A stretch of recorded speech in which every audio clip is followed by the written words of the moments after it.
Adding notes,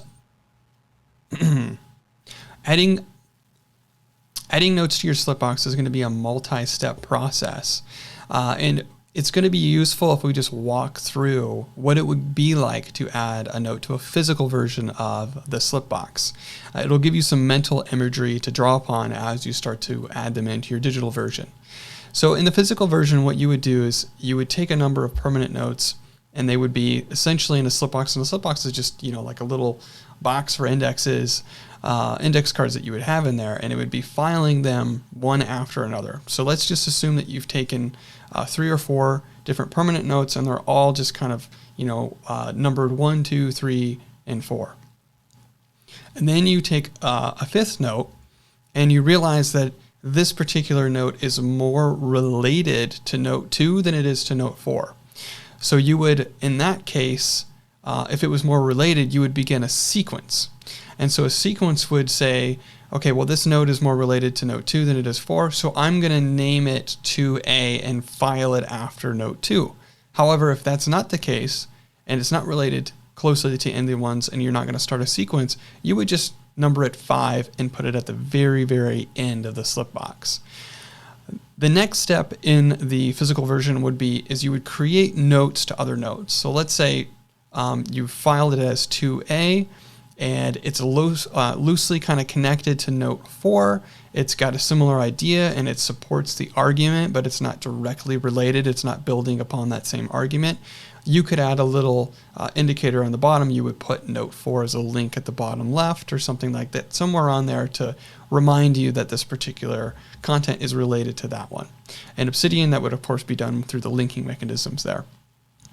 And then the final step would be to make it found directly or indirectly from the index, but it has to be in the index somewhere. It has to be on a note that's directly on the index, or it needs to be attached to a note, linked to a note that is connected.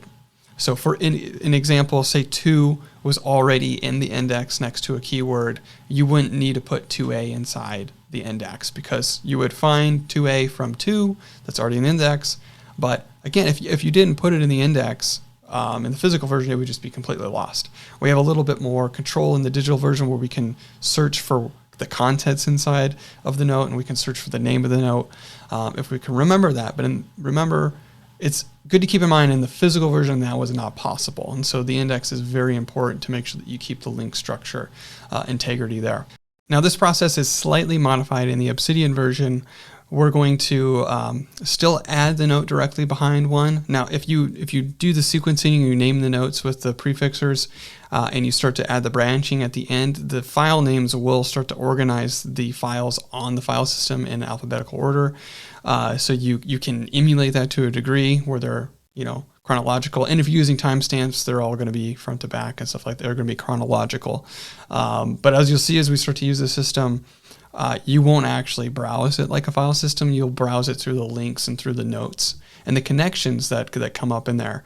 So the next step would be to add the note-to-note links. That's the same. You would you can even use the tactic that I showed you in the literature note, where you hide the Zettelkasten and prefix ID with the words that are in the notes. So you can actually highlight like, oh, this particular phrase in the note reminded me of this other note, and you can use that as a way to mask that ID, but still creating that link to the other relevant information.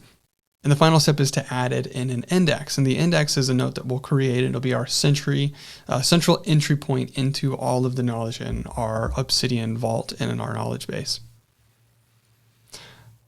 So with a general overview of how to add smart notes into, the first thing that we're going to do, or the next thing that we're going to do rather, is we're going to begin a sequence. So let's see here. So the best way to do this would be to add another permanent note and just walk through the exercise of adding a related note to an existing one, building a sequence, and then we'll walk through the other steps of creating the index and navigating through connections. So just to give you a better representation, this is an image from Zettel, I think it's zettelkasten.de, great website, fantastic blogs that are on there. This is a graphic from their website and their introduction article, which is well worth reading. So again, just to kind of recap, imagine you had 4 notes and then you wanted to branch out. You had one that was related to 1, it would become 1A. and then you took another note, and that note was related to note 1, but not necessarily related to 1A, so it would become 1B. And then if you took that a little bit further and you found some notes that related to 1A, they would become 1A1 and 1A2. And so you can see that this is how you branch out your notes in an infinite number of ways inside of your slipbox through sequences. And this is how the order inside the slipbox will start to manifest itself, was through these links. It'll look a little bit different in Obsidian because we do have the benefit of using these digital links, and we don't have to so much rely on the naming convention, which was the only way to kind of categorize and identify notes inside of the physical version. So with that all out of the way, we're going to go back into Obsidian and we'll take another permanent note and walk through all of these different steps of adding the permanent note into the slipbox and integrating it into your knowledge base. Just a testament of how horrible I am at estimating time. I thought that recording this entire course would take about an hour, maybe 2 hours tops, because I've already written all the material up. So this is day 3, and I'm about probably 4 hours into the recording efforts. But now we're going to jump back into adding notes to the slipbox and talking about a sequence. So what I've done is I've already added a new literature note that you can see here highlighted in yellow. Conversations begin by asking questions. This came from page 113 from How to Take Smart Notes. So if you want context to that, you can pull that page up and read that paragraph and see if you can make sense of that conclusion or literature note that I came to. So on the right hand side of these panels here, this is a previous note that I had taken that we walked through, but this is the permanent note that is related to this literature note here, and I just have it named Untitled right now. So I knew that this is going to be related to an existing note, so I just clicked new note instead of Zettelkasten. It doesn't really matter, just as long as you get a name in there, you can change it to whatever it is. So sometimes I'll click new Zettelkasten note, and I'll write the note, and I'll just change the name according to the sequence. So the first one, the primary note here, the top level one, is sequences compensate for lack of structure. And then the next one is conversations begin by asking questions of your permanent notes and further understanding. So the connection here is that sequences really begin by asking questions. And so that is where I want to link that into there. So what I can do,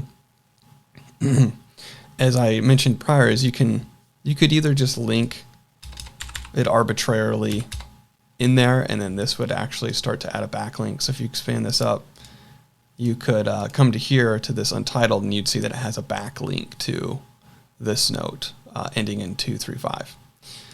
So that's one way you could do it. How I try to do it though is I try to find some kind of sentence or something like that would kind of spark what this means. So let's see here, potential for several topics. I would say generate follow-up notes. So if we take that little section, highlight it, and then hit the square brackets twice, it'll put them on each end, making that a link. So we'll do the pipe, and then we can do Untitled. Now another neat thing in Obsidian is it'll auto-update your link. So even though that says Untitled, we come in here and change this now, because we want this to begin a sequence and we can link it that way. We just copy that Zettelkasten ID, paste it in the name. It says it's already got a name, append-a. So now we could branch out into an infinite number of ways. And you can see that it wants me to update the link. You can do it just once, or you could say update always, so then it never prompts you again, or you could say do not update ever.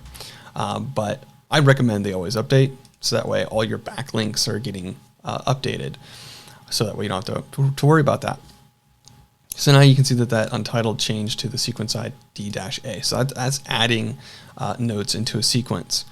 Now the next part of the system is adding those note-to-note links. And to add a note-to-note link, we'll create yet another permanent note to illustrate this. So we'll click New Zettelkasten Note, and we'll paste this in. So this is a note that I had previously taken in my efforts to reread the Smart Notes book that I kind of elaborated on the process of elaboration, because I struggled like to grok and to understand what elaboration meant in the terms of like you abstract it and then you elaborate on it. It seemed very strange. I didn't really understand it.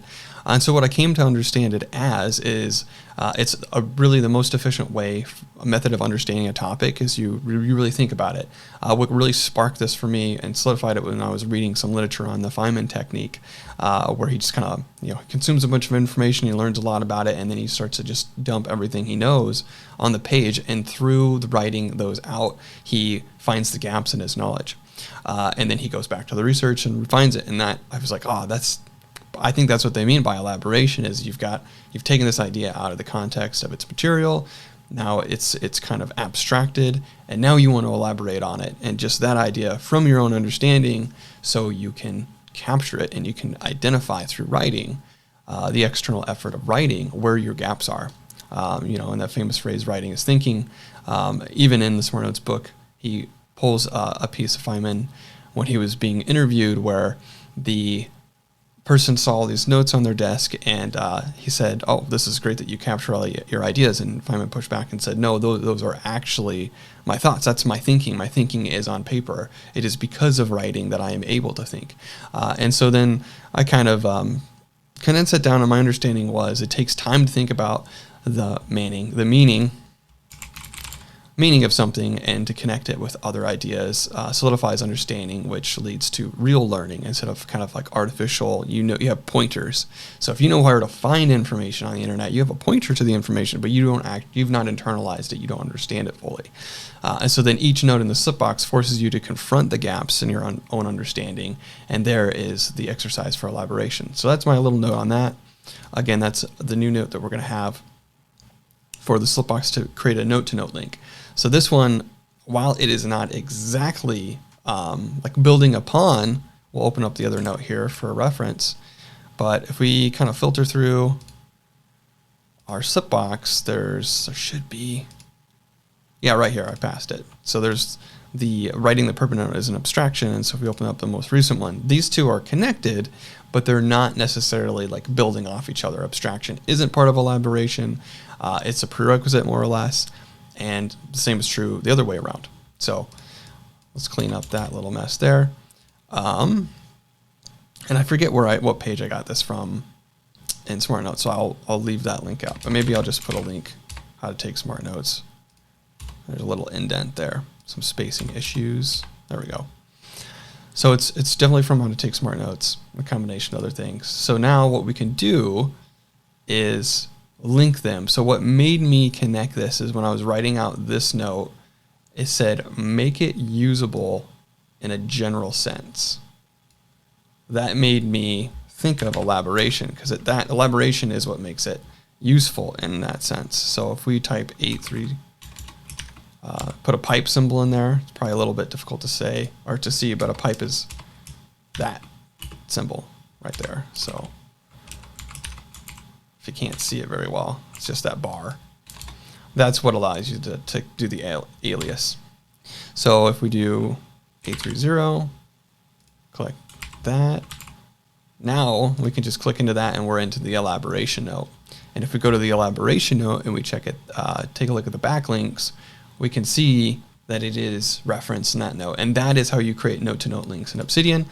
You could also just, down below, if you didn't want to find a particular passage, you just wanted to quickly link them, you could do that.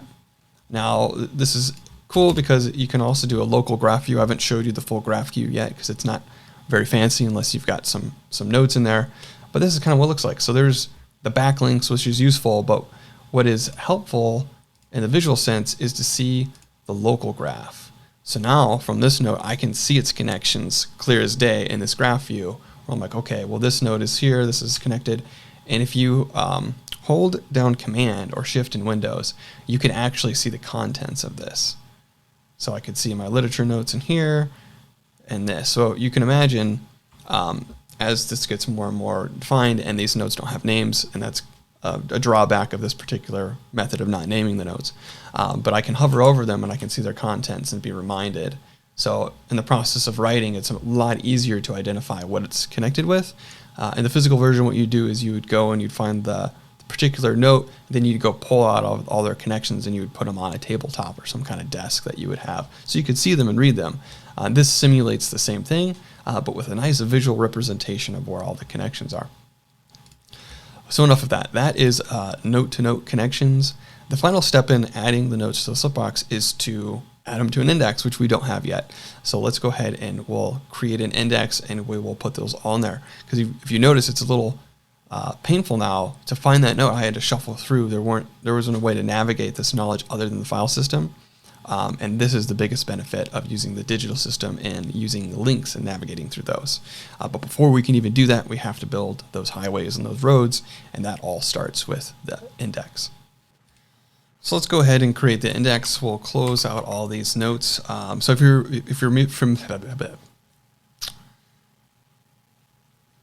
familiar. So if you're familiar with the Obsidian community at all, you probably come across Link Your Thinking and maps of content, so MOC. I kind of view that as a fancy word for an index because that's kind of what it is a starting point that builds out into that. So what I do instead is I just, my main one, instead of home or anything else, it's just called index. So I create an index, and then in here is basically where you start to build all your links. Now this is very tempting to start to act like an archivist. And what I mean by that is like imagining yourself in and this is what I advocated for and did in the very beginning, is imagining yourself in a library and trying to figure out like the perfect section for all this knowledge, or imagine that you're an archivist and you're in this big archive at some kind of newspaper or maybe the Vatican, and you need to take this particular knowledge and put it in. The problem with that is like you're starting from scratch. You don't have this extensive knowledge base yet, and that's also the opposite of the Zettelkasten and Smart Notes. Is you want your ideas to bubble up to you. We want it from the bottom up and not the top down. And so instead you need a very flexible structure. Flexible, and I would add temporarily valid structure. And as you begin, if you're just following this course and you're taking notes on this course, or if you're reading Smart Notes and you're taking notes on Smart Notes, your index is going to eventually look like the manuscript. If you take extensive notes on it, like the manuscript would, or the outline would, for the book itself.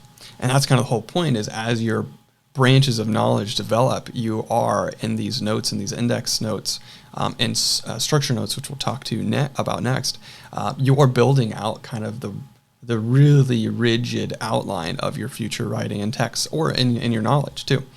So with that, we can take a look at these. So if we just flip through, let's just pull up all of our notes and we'll move them around. And this is obviously much easier if you have a big monitor. I have a relatively large monitor, and so the size kind of works. So we'll collapse both sides. So here's our existing slip box. Now this is probably going to be the first time that you're kind of bulk doing this in this way. I tend to process like 5 or 10 notes sequentially, but one at a time. So if we look at these though, there are a number of notes. If we look at right here, the one ending in 842, that one is about a permanent note, and this one's about sequences, and then we had another one about permanent notes. This is elaboration, so we'll just move it over like that. Try to move these a little bit better. So there we have 2 notes on permanent notes. Well, right here, these 2 notes. So 842 and 830. So what you do, this is where keywords come into play within the slip box. So this is another concept that took me a while to understand.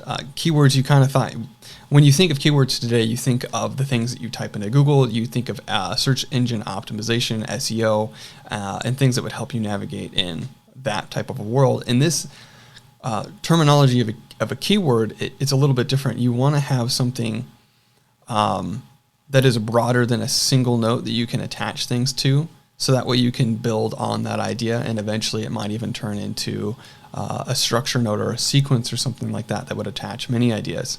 So in here, instead of just saying like abstraction or elaboration entirely, what we would more generally put as a keyword would just be permanent notes, because they're in the context of that. So permanent note or permanent notes would be the keyword, And then underneath that, you can add the links to them. So when you go and write about permanent notes, or you want to refresh your mind on permanent notes, you can kind of just hover over. Again, that's with Command in Mac and Control in Windows. And then you just hover over the link and it'll show you a preview of the note.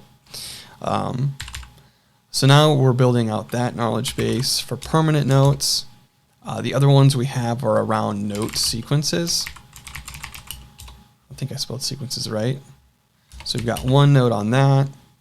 We'll add that link there. What was that? Ending 232, 235. That's what it was. And that's got a note underneath of it. So we don't need to put a 235A in the index, because if we go in here, we'll see that there's a link there. And now if we open up the local graph, that doesn't look very pretty. Close that index, expand it out. We can see the link. So if we were to go to 3.5, we can see that it's connected to 3.5A. So there's the index for you in the graph view. That does leave one other note though, which is this experts internalize rules. The best keyword for me right now, because my understanding of that area is pretty low, I would say it reminds me of mastery though. Like if I was in a pursuit of mastery, this is something that would be relevant to talk about. So if I was writing something about mastery, I might want to bring up the Dreyfus model of skill acquisition. And it's definitely an area of interest of mine, is like how do you achieve mastery in a particular skill through deliberate practice and stuff like that. So I'll leave it at that. So that gives us the index. So let's open that again. And that's actually my most common way to find the index. I don't go over and find the file. I just hit Command O or Control O, and I start to type the name of the note. So now we have an index that looks like this.